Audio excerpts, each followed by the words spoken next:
বিশ্বাস শুধু একটা শব্দ নয়, এটা একটা পরিবারের নিশ্চিন্ততার নাম। আপনার দুশ্চিন্তা আমাদের চিন্তার কারণ, তাই ভরসা রাখুন সম্মুক্তা হেলথ কেয়ারে।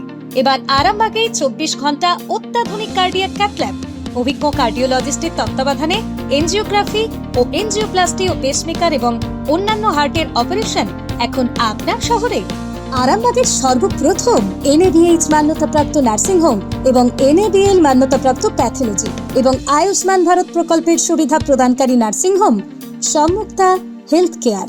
বিগত 11 বছর ধরে আপনাদের বিশ্বাসের সঙ্গী। ঠিকানা বসন্তপুর মোড়, আরামবাগ, হুগলি। সম্মুক্তা হেলথ কেয়ার, আপনার প্রতিটা হৃদস্পন্দনের নিরাপদ ভরসা। চর্চা হয়েছে, আপনারা শুনেছেন।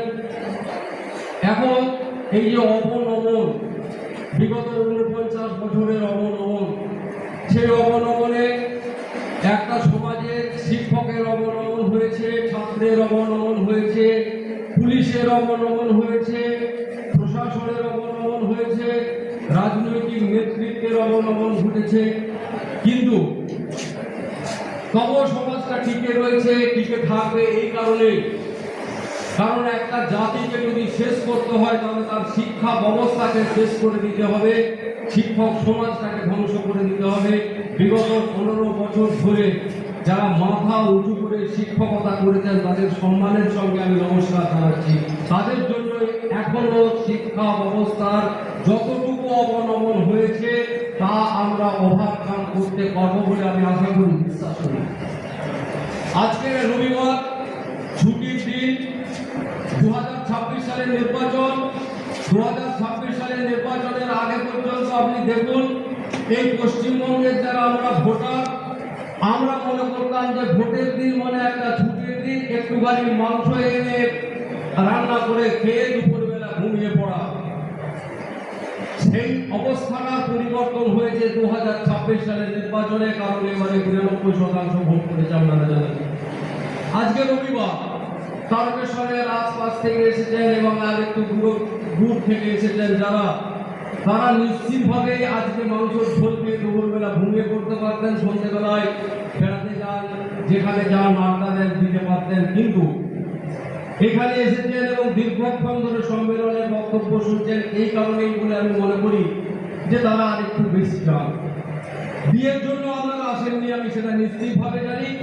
কিন্তু এই যে শিক্ষা, এই যে সমাজ, এই যে রাষ্ট্র, এই যে চিন্তা এবং চেতনা আমাদের মধ্যে আছে বলে আমরা মনে করি আমরা সমাজকে আর একটু কি করে বেশি দিতে পারি, আমার ছাত্রকে আর একটু বেশি কিভাবে সহযোগিতা, সহমর্মিতা, শৃঙ্খলা, সংস্কৃতি, রাষ্ট্রপ্রেম, রাষ্ট্র চেতনা, জাতীয়তাবাদে উদ্বুদ্ধ করতে পারি, মূল্যবোধের শিক্ষা কি করে দিতে পারি, যেটা আমরা দিয়ে আসছি, আপনারা দিচ্ছেন, সেই সম্পর্কে এখানে কিছু আলোচনা হচ্ছে।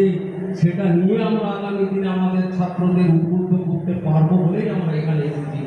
আমরা নিছক বিয়ের জন্য আসিনি, নিছক একটা সার্কেলের দায়িত্ব পাওয়ার জন্য আসিনি।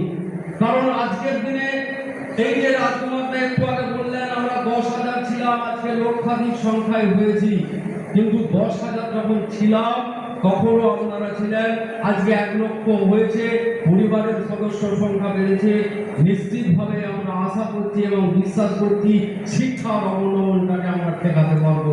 আগেকার দিনের যে আলোচনা হচ্ছে তার সম্পর্কে যেটা বললেন গুরু শিষ্যের পরম্পরা, সেই গুরু শিষ্যের কথাও আমরা নিশ্চিতভাবে আমরা সেই সম্মানটা পাবো। বিগত দিনে রাজনৈতিক ভ্রষ্ট নেতারা শিক্ষকদের যেভাবে অসম্মানিত করেছেন, আমি নাম নিচ্ছি না, একজন প্রবীণ কমিউনিস্ট নেতা, যে আমরা ওদের বিয়ে দিই, আগে বগলে ছাতা হাতে জুতো নিয়ে ওরা ঘুরতেন, তাদের আমরা সম্মান দিয়েছি বলেছেন প্রবীণ কমিউনিস্ট নেতা বিমান বসু। আমরা বিগত দিনে মাননীয় মুখ্যমন্ত্রী পশ্চিমবঙ্গের অগ্নিকন্যা, তার মুখে শুনেছি যে বিয়ের জন্য কেউ করবেন না, আমাদের কুকুরের সঙ্গে তুলনা করা হয়েছে, তবু আমরা মেরুদণ্ড সোজা করে নিয়ে স্কুলে গেছি, আমরা করিয়েছি। আমরা ছাত্রদের চেতনা চিন্তা আমাদের মতো করে দিয়েছি। অনেক ধরনের শিক্ষক হয়, যারা শিক্ষকতা করেন তারা সবাই শিক্ষক, কিন্তু এক ধরনের শিক্ষক তো এমনও হয় যারা ক্লাসে যান, রুটিন পালন করেন, তারাও শিক্ষক। আবার এক ধরনের শিক্ষক হয় যারা ছাত্রদের মোটিভেট করতে পারেন তারাও শিক্ষক। এই যারা মোটিভেট করতে পারেন, ছাত্রদের উদ্বুদ্ধ করতে পারেন, তারা কিন্তু সম্মান আগেও পেতেন, আজও পায়, আগামী দিনেও পাবেন।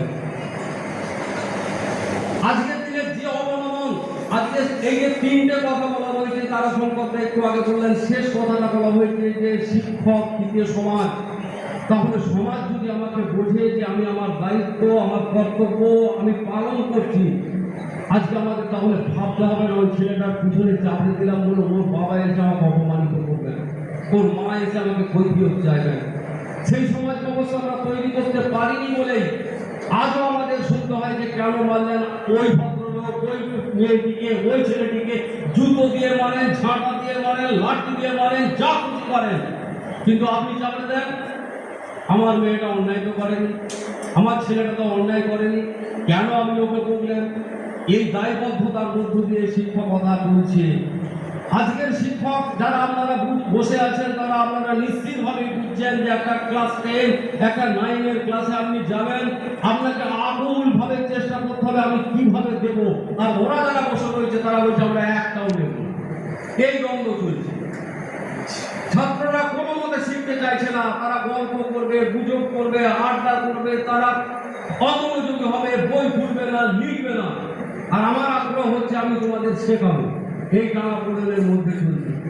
তাই যখন সমাজ শিক্ষিত হবে তখন দেখবেন যে এই ছাত্রই শুনবে, এই ছাত্রই সম্মান দেবে।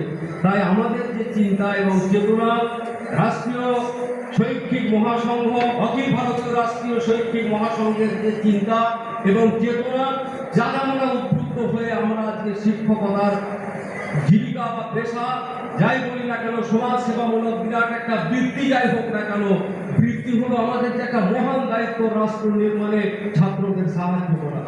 সেই রাষ্ট্র নির্মাণে ছাত্রদের সাহায্য করা, সহযোগিতা করা, তাদের পাশে দাঁড়ানোর মতো কর্তব্য আমরা পালন করতে পারছি। তাই আমরা এখানে এসেছি যে আমরা আমাদের স্কুলটাকে ভালো করবো, আমার ছাত্রটাকে ভালো করবো, আমার ছাত্রীরা ভবিষ্যৎ যাতে ভালো হয় তার জন্য আমরা চিন্তা ভাবনা করবো। আমাদের এই সম্মেলন করে শুধুমাত্র একটা দায়িত্বের মধ্যে দিয়ে আমাদের কর্তব্য পালন করা নয়। আমি একজন শিক্ষক হিসেবে মনে করি যে আমি আমার শিক্ষকতার জীবনে আমি আমার ছাত্রছাত্রীদের সামনে কি বলতে পারছি, কি তাকে উদ্বুদ্ধ করতে পারছি, তাকে কি মোটিভেট করতে পারছি, কটা ছেলে এলো, কটা ছেলে গেল, কটা ছেলে পাস করলো, কটা ছেলে ফেল করলো, ও আমার দায় নেই। এই দায় একটা দায় আমি মনে করি, এটা আমি ভেবেছি যে এটা হচ্ছে স্কুলে পড়ানো মানে একটা দায়। ওই দায় হচ্ছে এই রকম যে ফেল করলো, পাস করলো, এলো গেল, চাকরি করে আসি যায়, তার জন্য বেতন পায়। কিন্তু দায়িত্ব কোথায়? না আমার ছেলেটা ভালো করে পড়েছে কিনা, আমার ছেলেটা মাধ্যমিকে 10-এর মধ্যে হতে পারলো কিনা, 90 পেলো কিনা, সেটা আমি দায়িত্ব হিসাবে নিয়েছি।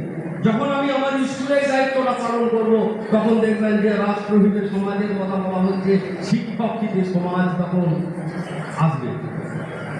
অনেকক্ষণ ধরে বললাম, আমাকে 5 মিনিট সময় দেওয়া হয়েছিল। যাই হোক, সকলে ভালো থাকবেন, সুস্থ থাকবেন। আমরা শিক্ষার জন্যই আমরা অনেক দিন ধরেই শিক্ষকতা করছি।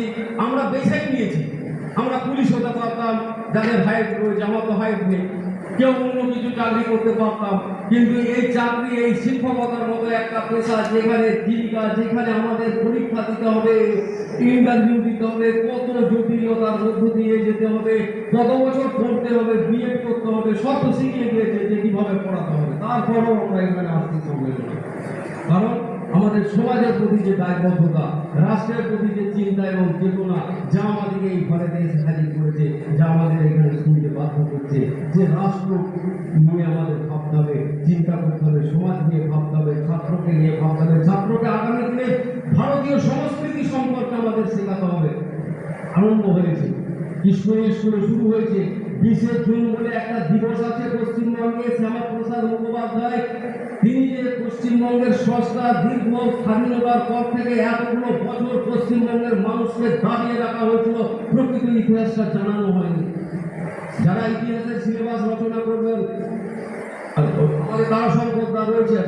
আমি ব্যক্তিগতভাবে মনে করি মুঘলের ইতিহাস থাক, কিন্তু মুঘলের ইতিহাসের যে কলঙ্কময় অধ্যায়, তাদের যে অত্যাচারের অধ্যায়, সেটাও এতদিন পর্যন্ত মুঘল ইতিহাসে কি পড়ানো হয়েছিল? বাবর এই করেছে, ওই করেছে, সেই করেছে, শাহজাহান এই করেছে, ওই করেছে। শাহজাহানের ওই তাজমহলের নিচে যে হিন্দু মন্দির ছিল সেই ইতিহাসটা তুলে ধরা হোক।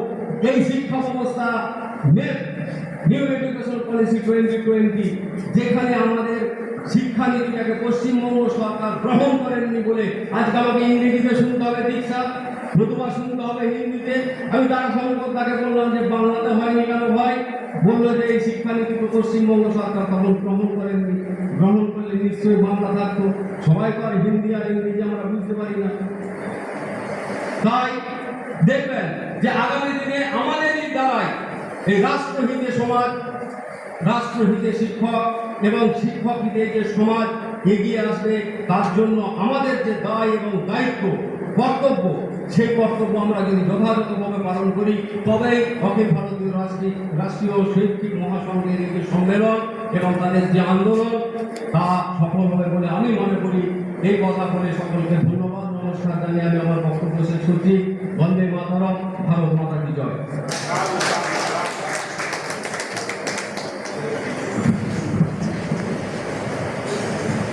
সংঘের বা সমবিচার ধারার সমস্ত সংগঠনগুলো আছে, সেখানে আমরা খালি দিই চালু করতে পারি, এটা আমরা বলবো। জ্যোতিষ জগতে অদ্বিতীয় ডক্টর অঞ্জন শাস্ত্রী, আপনার উজ্জ্বল ভবিষ্যতের একমাত্র দিশারি। Call for booking 7477886099 or log in www.anjanshastri.com। Download করুন আমাদের exclusive mobile app astro Anjan.